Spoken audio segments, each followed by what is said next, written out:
हाँ तो स्टूडेंट्स, कैसे हैं आप सब लोग। आशा करता हूँ कि आप सभी खुश हैं, मस्त हैं और अपनी पढ़ाई को निरंतर रूप से जारी रखें। मेरा नाम है साहिल सेन और आज हम लोग पढ़ेंगे विज्ञान के उस टॉपिक के बारे में जो हमने पिछली कक्षा में छोड़ा था। आईयूपीएसी नामकरण पद्धति के अनुसार ये जो हमारे पास अनुलग्न और पुरोलग्न यानी हाइड्रोकार्बन को 3 श्रेणियों में विभाजित किया गया था, एल्केन, एल्कीन और एल्काइन। ये जो श्रेणियां हैं उनमें जो पुरोलग्न है उसको आप लोगों को याद करना पड़ेगा। यानी जो पुरोलग्न होंगे वो किसके अनुसार बताए जाएंगे, ये पुरोलग्न बताए जाएंगे कार्बन संख्या के अनुसार। यानी कि सबसे पहले लिखते हैं हम अन, एन का मतलब होता है नंबर, और नंबर किसके हैं, कार्बन के। किसके नंबर है बेटा, कार्बन के नंबर है। यानी कि अगर मान लो नंबर है 1 2 3 4 5 6 7 8 9 10 11 और 12।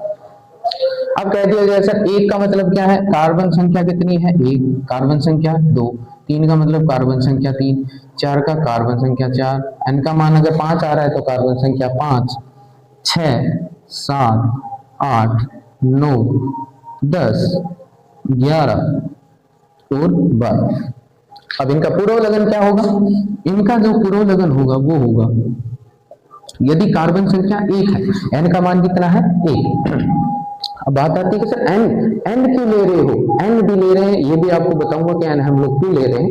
पहले आप इतना ध्यान रखना, एन का मान 1 है तो कार्बन संख्या 1, और कार्बन 1 है तो उसका नाम होगा मेथ। क्या होगा, मेथ। कार्बन संख्या 2 है तो एथ,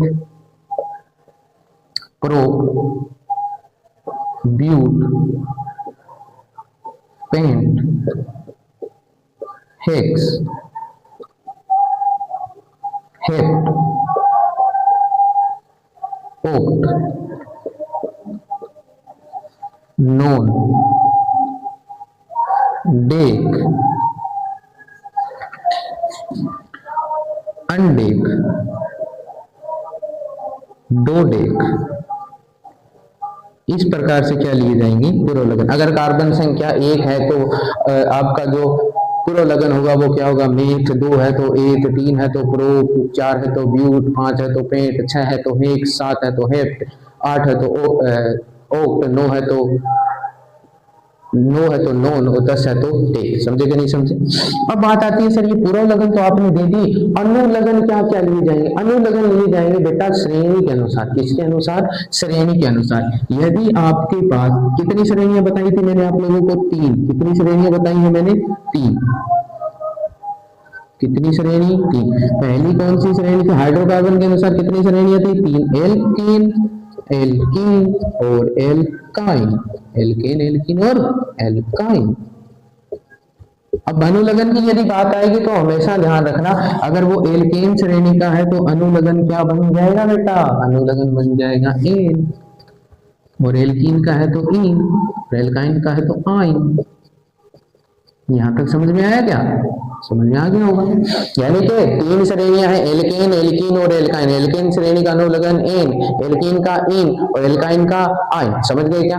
अब बात आती है कि सर आईयूपीएसी पद्धति के अनुसार हमें क्या करना है, नामकरण करना है। और नामकरण करेंगे तो मैंने कह दिया आपको, यदि आपको नामकरण करना है तो नामकरण करने के लिए आपको क्या क्या पता होना चाहिए। किसी भी यौगिक का यदि आप लोग क्या कर रहे हैं बेटा, नामकरण क्या कर रहे हैं, नामकरण कर रहे हैं, तो उसके लिए आपको पता होना चाहिए पुरोलग्न, और नंबर 2 हो गया आपका अनुलग्न। जैसे कोई भी नाम लिखा आपने रोहन शर्मा, तो उसमें आपको पुरोलग्न पता होना चाहिए रोहन, और उसका अनुलग्न पता होना चाहिए शर्मा, तभी तो आप उसका पूरा नाम लिखेंगे रोहन शर्मा। उसी प्रकार से अब यदि पुरोलग्न का मुझे पता है तो सर मैं तीनों श्रेणियों के नाम लिख सकता हूं। कैसे लिखूंगा, सबसे पहले मुझे नाम लिखना है एल्केन श्रेणी के जो हाइड्रोकार्बन है उनका, नंबर 2 में लिखूंगा एल्कीन श्रेणी के हाइड्रोकार्बन का, और नंबर 3 में मैं क्या लिखूंगा, एल्काइन श्रेणी के हाइड्रोकार्बन का नाम लिखूंगा। एक एक मैं करके बताऊंगा, उसके बाद आप लोग आराम से कर सकते हैं। जैसे मैं लिख रहा हूं एल्केन श्रेणी के अंदर यदि मेरे पास क्या है, मेथ, क्या है, मेथ, और एल्केन श्रेणी का अनुलग्न क्या होता है, एन, क्या होता है, एन। तो मतलब इसका नाम क्या बन गया, मेथ प्लस एन, मेथेन। यानी कि एल्केन श्रेणी में यदि कार्बन 1 का कोई भी यौगिक है तो इसका नाम क्या होगा, मेथेन। अगर कार्बन 2 का है तो इसका क्या हो गया, एथ प्लस एन, क्या बन गया बेटा, एथेन। क्या बन गया, ethane. Number 3 prop plus ane क्या बन गया, प्रोपेन। क्या बन गया, प्रोपेन। बन गया कि नहीं बन गया। अब इसी में इसी प्रकार ब्यूट का क्या हो जाएगा, ब्यूटेन। पेंट का पेंटेन। हेक्स का हेक्सेन। हेप्ट का हेप्टेन। ओक्ट का ओक्टेन। नॉन का नोनेन। डेक का डेकेन, है ना, अंडे का अंडेकेन। डोडेक का डोडेकेन। अगर मान लो कार्बन संख्या 13 आ गई तो क्या हो गया, ट्राइडेक। 4 आ गई तो टेट्राडेक। इसी प्रकार से आप लोग लिख सकते हैं। अब बात आ गई सर एल्केन श्रेणी के यौगिकों का नाम कैसे लिखेंगे। क्या करना है, अनुलग्न क्या पूर्वलग्न क्या है, मेथ, और अनुलग्न एल्कीन का ईन। क्या हो गया, ईन। तो इसका नाम क्या हो जाएगा बेटा, मेथीन। क्या हो जाएगा, मेथीन हो जाएगा। तो इसी प्रकार से अगर कार्बन संख्या 2 है तो उसका नाम क्या हो जाएगा, एल्कीन श्रेणी के अंदर क्या नाम हो जाएगा उसका नाम हो जाएगा बेटा आपका एथीन। 3 वाले का प्रोपीन, ब्यूटीन, पेंटीन, शब्द भी आता है ना इसका, पेंटीन, हेक्सीन, हेप्टीन, ओक्टीन, नॉन प्लस इन नोनीन, और डेक प्लस इन डेकीन। इसी प्रकार से आप लोग एल्काइन श्रेणी के यौगिकों का भी नाम लिख सकते हैं। कैसे लिखेंगे, एल्काइन का एल्क प्लस आइन होता है ना, उसी प्रकार से अगर मेथेन का लिखेंगे तो मेथ प्लस अनुलग्न आइन क्या बन गया, मेथाइन। क्या बन गया, मेथाइन। एथ का एथाइन, प्रोप का propyne, butyne, pentyne, hexyne, heptyne, ओक्टाइन, नोनाइन,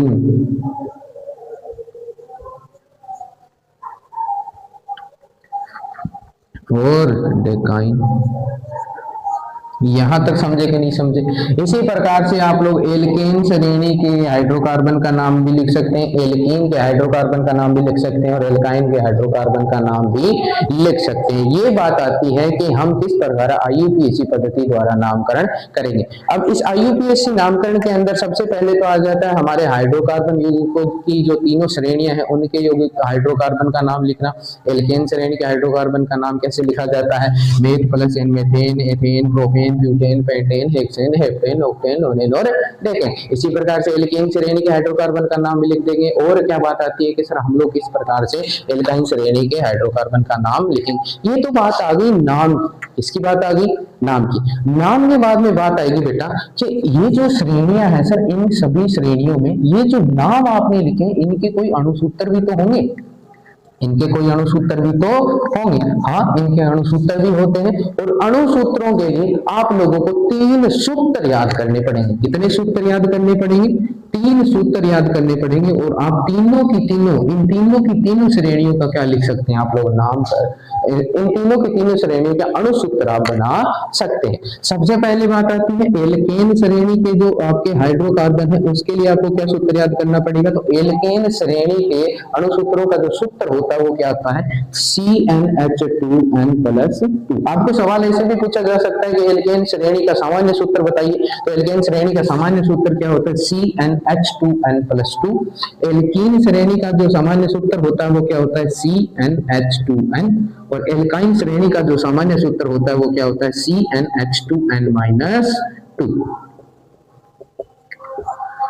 ये जो सामान्य सूत्र है इसके अनुसार हमें एक बात का और पता चलता है कि सर एल्केन श्रेणी के अंदर जो कार्बन संख्या दी होगी उसके दोगुने से दो अधिक संख्या किसकी होगी, हाइड्रोजन की होगी। एल्कीन श्रेणी के अंदर जो कार्बन संख्या दी होगी उसकी दोगुनी संख्या किसकी होगी, हाइड्रोजन की होगी। और एल्काइन श्रेणी के अंदर जो संरचना दी होगी, जो कार्बन संख्या दी होगी उसके दोगुने से दो कम किसमें होगी, एल्काइन श्रेणी के अंदर होगी। अब हम लोग इन सभी के सूत्र लिख करके देखेंगे। क्या लिख कर देखेंगे, सूत्र। जिस प्रकार से एल्केन के होंगे उसी प्रकार एल्कीन के, उसी प्रकार एल्काइन के। अब हम सबसे पहले किसके सूत्र लिख के देखते हैं, एल्केन श्रेणी वालों के सूत्र लिख कर देखते हैं। तो उसके लिए हमें क्या करना पड़ेगा, अब हम लोग बात करते हैं बेटा कि सर किस प्रकार से हम लोग एल्केन श्रेणी का अणुसूत्र लिख सकते हैं। उसके लिए हमें क्या करना पड़ेगा, n की जगह है हमें क्या, यहाँ जो n का मान दिया गया है उसकी जगह हमें n की वैल्यू रखनी पड़ेगी। n की वैल्यू रखेंगे, n का मान अगर 1 है, कार्बन संख्या कितनी है 1, तो उसका मान रखो CnH2n+2 के अंदर इसका मान रखो, n का मान कितना रखेंगे 1, C1H2 into 1 plus 2, ये क्या होगा C1H2 plus 2 यानी कि CH4, यानी कि जो मेथेन होगा उसका अणुसूत्र क्या होगा CH4। एथेन का भी बना सकते हैं, क्यों नहीं बना सकते, n की जगह कितना रखना है, एथेन के अंदर 2 रखना है, यानी कि एथेन का नाम दे दिया। आपको बस इतना दे दिया कि n की वैल्यू यदि 2 है, n की वैल्यू यदि 2 है तो बताइए कि इस हाइड्रोकार्बन यौगिक का नाम क्या होगा।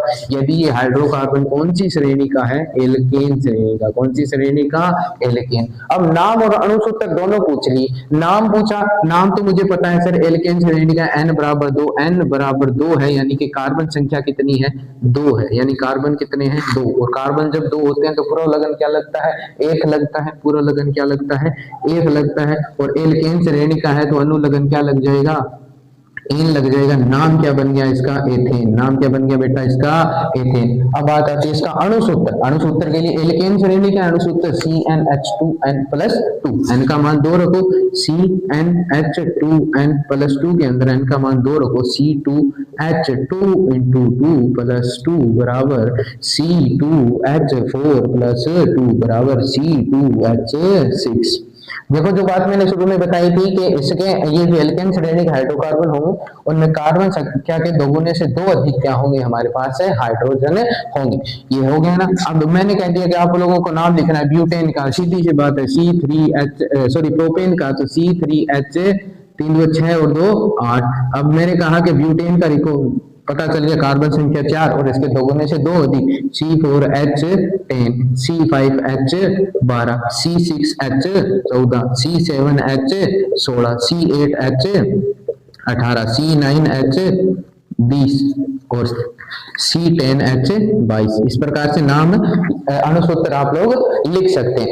यदि आप लोगों ने एल्केन श्रेणी के यौगिकों का नाम लिख लिया और क्या लिख लिया आप लोगों ने उसका अणुसूत्र, तो आप लोग उसकी संरचना भी बना सकते हैं। अब हम लोग बात करेंगे कि कैसे सर मैं इन यौगिकों की संरचना बनाऊंगा। संरचना बनाने के लिए हमें क्या करना होगा, संरचना बनाने की पहली चीज तो हमें पता है कि सर एल्केन श्रेणी का है और एल्केन श्रेणी के अंदर जो हाइड्रोकार्बन होते हैं वो संतृप्त हाइड्रोकार्बन होते हैं। कौन से होते हैं, संतृप्त। संतृप्त में कार्बन कार्बन के मध्य कौन सा बंध होता है बेटा, एकल बंध होता है। तो हम लोग इसकी संरचना भी बना सकते हैं, क्यों नहीं बना सकते। आप देखो ऐसे बनाएंगे, को क्या बनानी है बेटा, इसकी संरचना बनानी है। संरचना बनानी है तो मुझे पता है कि यहाँ पर कार्बन कितना है 1, और कार्बन कितने सहसंयोजक यौगिक बना सकता है 4। कितने कार्बन कितने सहसंयोजक बंध बना सकता है 4, 1 2 3 4 बना सकता है कि नहीं बना सकता। और सारे के सारे बंध कितने होंगे, एकल बंध वाले। कितने होंगे, एकल बंध वाले। ऐसा नहीं है कि इसके साथ द्विबंध हो, नहीं लग सकता, क्योंकि द्विबंध किसमें होता है,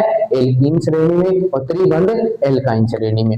अब जितना ये कार्बन के पास कितने सहसंयोजक बंध बना सकता है, कार्बन 4 बना सकता है, और इसके पास 4 जो सहसंयोजक बंध के साथ परमाणु जुड़ेंगे वो कौन से जुड़ेंगे, हाइड्रोजन। अब सभी क्या है, यहाँ पर हाइड्रोजन कितने हैं 4, ये चारों मैंने इस साइड जोड़ दी।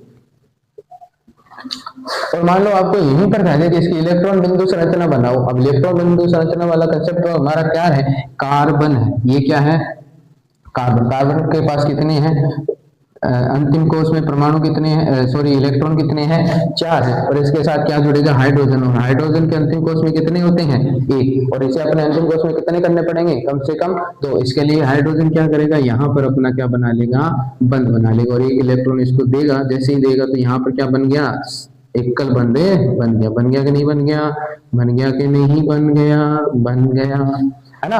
तो इस प्रकार से हम लोग क्या बना सकते हैं, हमारे मीथेन की इलेक्ट्रॉन बिंदु संरचना बना सकते हैं, और सीधी संरचना पूछी जाए तो इस प्रकार बना सकते हैं। अब बात आती है सर मुझे किसकी संरचना बनानी है, एथेन की। किसकी बनानी है, एथेन की। सीधा लेके आओ, एथेन का नाम तो हम लिख चुके हैं, इसमें एन का मान कितना होता है, 2 होता है, और इसके अंदर जो कार्बन कार्बन के मध्य बंध होंगे वो क्या होंगे, एकल बंध। अब यहाँ पे कार्बन कितने आ गए, 2, कितने आ गए, तो 1 कार्बन 2 कार्बन। एल्केन श्रेणी का है, कार्बन कार्बन के मध्य कैसा बंध होगा, एकल बंध। अब बताओ कार्बन की कितनी वैलेंसी और खाली रहेगी, कितने बंध और बना सकता है, 3, 1 2 3, ये भी 1 2 3 बना सकता है कि नहीं बना सकता, बना सकता है। अब बात आती है कि सर अब इनके साथ क्या जुड़ जाएगा, हाइड्रोजन। क्या जुड़ जाएगा, हाइड्रोजन जुड़ जाएगा कि नहीं जुड़ जाएगा। तो ये किसकी संरचना हो गई, हमारी एथेन की। किसकी होगी, एथेन की। होगी कि नहीं होगी, हो गई ना। अब देखो जैसे एथेन की हुई है वैसे उसी प्रकार से प्रोपेन की भी बना सकते हो ना। कार्बन कितने ले लो, 3, 1 2 3। अब इनकी वैलेंसी कितनी खाली, 3, कितनी खाली, 3। अब ये जो वैलेंसी खाली है वहां पर क्या जुड़ जाएगा, हाइड्रोजन। क्या जुड़ जाएगा बेटा, हाइड्रोजन। क्या जुड़ेगा, हाइड्रोजन। और इसी प्रकार से हम लोग सभी के सभी जितने भी हमारे पास हाइड्रोकार्बन है एल्केन श्रेणी के, सब की क्या बना सकते हैं, हम लोग संरचना बना सकते हैं। अब बात आती है सर हमें एल्कीन जो एल्कीन के जो हाइड्रोकार्बन है उनकी भी संरचना बनानी है। अब इसमें क्या है, इसमें कुछ भी हार्ड नहीं है। अब मैं कहूं कि आप लोगों को प्रोपेन की बना लिया आपने, butane, pentane, hexane, heptane, octane, नोनेन, decane, सब में क्या होगा, कार्बन कार्बन के मध्य क्या होगा, एकल बंध। कार्बन संख्या बढ़ाते जाओ और जितनी भी कार्बन की वैलेंसी खाली बची है उस पर क्या जोड़ते जाओ बेटा, आप लोग हाइड्रोजन जोड़ते जाओ। और आप लोग क्या लिख लोगे, इन श्रेणियों में से इस श्रेणी के अंदर जितने भी हाइड्रोकार्बन है उनका नाम है लिख लोगे। अब हम लोग बात करते हैं एल्कीन श्रेणी के जो यौगिक है उनका नाम, उनका अणुसूत्र और उनकी संरचना हम लोग इस प्रकार बनाएंगे। अब हम लोग बात करते हैं किस प्रकार हम लोग एल्कीन श्रेणी के जो हाइड्रोकार्बन है उनका नाम कैसे लिखेंगे, उनका अणुसूत्र कैसे लिखेंगे और उनकी संरचना कैसे लिखेंगे। अणुसूत्र के लिए एल्कीन श्रेणी का सामान्य सूत्र हमें याद होना चाहिए, वो क्या होता है, CnH2n। करना क्या है, कुछ भी नहीं करना, नाम लिखना है तो अनुलग्न लिखना पड़ेगा। क्या लिखना पड़ेगा, अनुलग्न। और अनुलग्न क्या होता है इसका, ईन। क्या होता है, ईन। एल्कीन है तो अनुलग्न क्या होगा, मुझे मेथ के साथ मैंने क्या जोड़ा, ये पूर्वलग्न आ जाए इसके साथ अनुलग्न जोड़ दिया, इन। नाम क्या बन गया, मेथीन। क्या बन गया, मेथीन।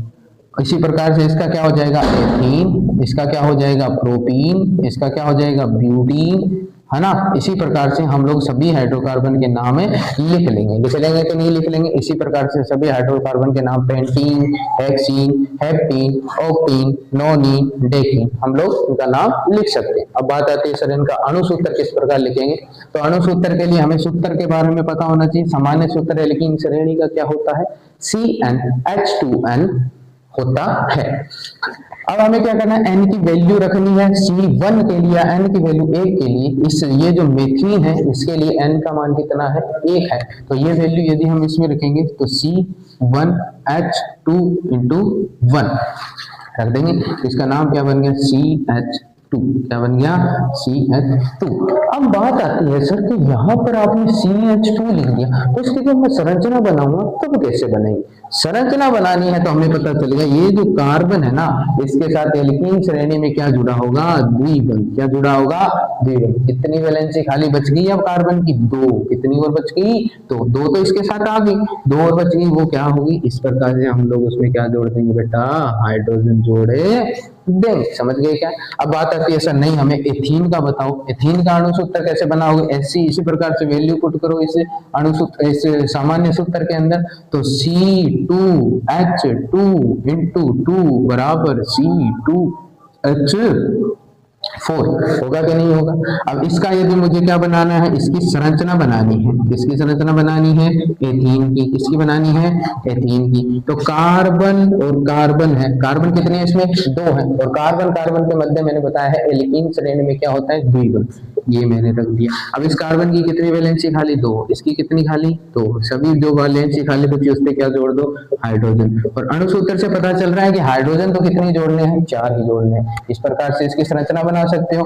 प्रोपीन की संरचना बनाओगे, कार्बन कितने हैं? 3। कार्बन कितने हैं? 3। और हमें पता है कि कार्बन, ये जो संरचना बनेगी उसमें एक ऐसा कार्बन होगा जिसके साथ क्या होगा? द्विबंध। यहाँ पे मैंने क्या बना दिया? द्विबंध बना दिया। बना दिया कि नहीं बना दिया? बना दिया। इसका अणु सूत्र कैसे बनेगा? C3H2 इंटू 3 C3H6 होगा कि नहीं होगा? यहाँ पर देखो कार्बन की कितनी वैलेंसी खाली? 2। यहाँ पर कार्बन की कितनी वैलेंसी खाली? 2 और 3 बंद तो इसने बना दिए। टोटल कितने बनाता है? 4। तो एक वैलेंसी खाली। और यहाँ पर कितने बना रखे हैं? एक ही बंद कितने बना सकता है? 4। कितनी वैलेंसी खाली? 3 खाली। जितनी वैलेंसी खाली उस पर क्या जोड़ दोगे बेटा? आप हाइड्रोजन जोड़ दोगे। जोड़ दोगे कि नहीं जोड़ दोगे? अब बात आती है सर ब्यूटीन की कैसे बनाएंगे? ब्यूटीन के अंदर क्या? ब्यूटीन का अणु सूत्र बना के देखो। इसमें वैल्यू पुट करो C4H2 इंटू 4 C4H8। जो ब्यूटीन होगा हमारा, ब्यूटीन का अणु सूत्र क्या बन गया? C4H8, यानी दोगुने होंगे हाइड्रोजन कार्बन संख्या से। और इसमें कार्बन कितने? 4। 1 2 3 और 4। अब कार्बन कार्बन के मध्य एक जगह पर क्या होगा? द्विबंध होगा। अब वैलेंसी चेक करो, 2। और यहाँ कितने हाइड्रोजन जुड़ेंगे? 2। यहाँ हाइड्रोजन 1, यहाँ 2 और यहाँ पर 3। ये सारे हाइड्रोजन गिन के देखो जो अणुसूत्र में आए हैं उसके अनुसार ही हैं या उससे कम हो गए हैं? 2 3 4 5 6 7 और 8। इस प्रकार से आप लोग जितने भी एल्केन श्रेणी के हाइड्रोकार्बन है उनका क्या कर सकते हो? आप लोग अणुसूत्र लिख सकते हो। इसी प्रकार अणुसूत्र भी लिख सकते हो और उनकी क्या बना सकते हो? संरचना बना सकते हो। बस कार्बन संख्या बढ़ती जाएगी, बस एक जगह पर आपको क्या रखना होगा? द्विबंध रखना होगा। इसी प्रकार से हमारी तीसरी श्रेणी जो है उसका हम बात करते हैं। वो तीसरी श्रेणी है हमारी एल्काइन श्रेणी। कौन सी श्रेणी है? एल्काइन श्रेणी। अब हमें कौन सी श्रेणी के बारे में बात करने जा रहे हैं? एल्काइन श्रेणी के बारे में बात करने जा रहे हैं। एल्काइन श्रेणी का सामान्य सूत्र होता है CnH2n-2, यानी कि कार्बन संख्या के दोगुने से 2 कम होंगे। नाम कैसे लिखोगे? अनुलग्न और पूर्वलग्न को मिलाकर के, यानी पूर्वलग्न प्लस अनुलग्न क्या होता है? नाम। पूर्वलग्न प्लस अनुलग्न क्या होता है? नाम। क्या होता है? नाम। होता है कि नहीं होता? अब ये जो नाम होता है बेटा, इसमें क्या करना है हमें? सबसे पहले नाम लिखेंगे तो नाम में पूर्वलग्न क्या हो गया? मेथ। क्या हो गया? मेथ। और मेथ के साथ कौन सा अनुलग्न क्या होता है? एल्काइन श्रेणी का अनुलग्न क्या होता है? आइन। क्या होता है? आइन। लिख दो, meth plus yne, methyne, ethyne, propyne, butyne, hexyne, butyne, pentyne, hexyne, heptyne, octyne, nonyne, decyne. इस प्रकार से आप लोग लिख सकते हैं। अब हम बात करते हैं इसके अणुसूत्रों की। किसकी बात करते हैं? अणुसूत्र की। अणुसूत्र के लिए क्या करना पड़ेगा? n की जगह मान रखना पड़ेगा। n का मान 1 रख के बनाओ। देखिए ये एक मैं बना के बताता हूँ, बाकी आप लोगों को बनानी है। जैसे इसका क्या हो जाएगा? C1H2 into 1 minus 2। ये कितना हो गया? C1H2 minus 2। क्या हो गया? CnH2n minus 2।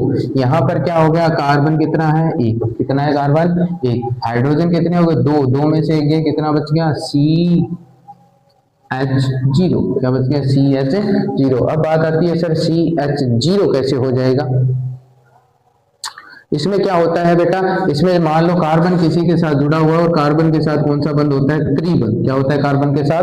त्रिबंध। इस वजह से जो हमारा जो मेथाइन है उसका अणुसूत्र क्या बनता है? ऐसा। हम लोग एथाइन की बात करते हैं। क्या किया? C2H2 into 2 minus 2। ये क्या बन गया? C2H4 माइनस 2 2, है ना? 4 में से 2 गए, 2 बच गए। अब इसका कैसे बनेगा? कार्बन और कार्बन। कार्बन कार्बन के मध्य एकल बंध होता है क्या? नहीं। एल्काइन श्रेणी में त्रिबंध होता है। अब कितनी वैलेंसी बच गई? इसकी 1, इसकी भी 1। इन के साथ क्या जुड़ गया? हाइड्रोजन जुड़ गया। क्या जुड़ गया बेटा? हाइड्रोजन। अब मुझे किसकी बनानी है? प्रोपाइन की। किसकी बनानी है? प्रोपाइन की। कैसे बनाऊंगा?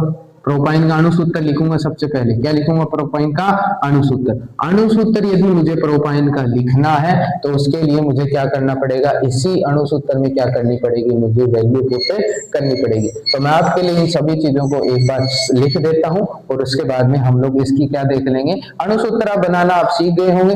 देखो कैसे बनाना है, बस ये जो सामान्य सूत्र है इसमें n का मान रखते जाओ और अणुसूत्र बनते जाएंगे। कैसे बनेंगे वो आप हम देखते हैं।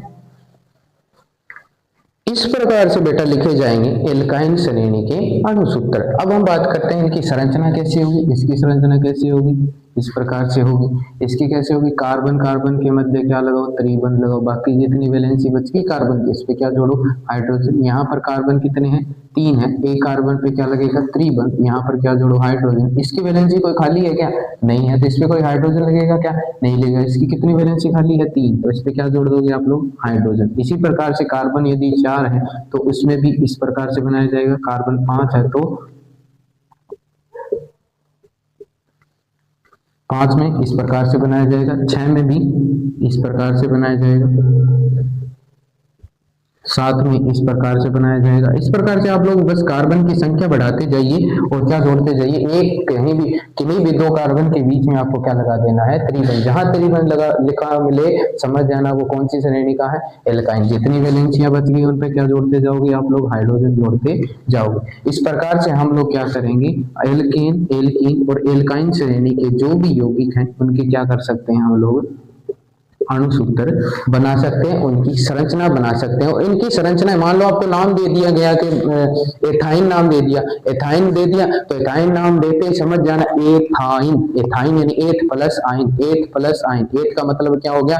एथ मेथ। एथ एथ का मतलब कार्बन संख्या। तो आइन का मतलब श्रेणी कौन सी? एल्काइन। यानी एल्काइन श्रेणी तो कार्बन कार्बन के मध्य त्रिबंध। त्रिबंध है तो एल्काइन श्रेणी का सामान्य सूत्र हमें पता ही होगा कि CnH2n-2। n का मान 2 है। वैल्यू जैसी n की उसके अंदर रखेंगे। रखते ही हम लोग क्या कर सकते हैं? हम लोग उसका अणुसूत्र बना सकते हैं। अणुसूत्र से हम आप लोग संरचना बनाओ और इस संरचना बनाने के बाद यदि कोई इलेक्ट्रॉन बिंदु संरचना पूछी जाएगी तो वो बहुत ही आसानी से बना ली जाएगी, क्योंकि हमें पता होगा यहाँ पर कार्बन कार्बन के मध्य त्रिबंध है। कितने इलेक्ट्रॉनों का साझा? 3 इसने दिए, 3 इसने दिया। कितने इलेक्ट्रॉनों का साझा?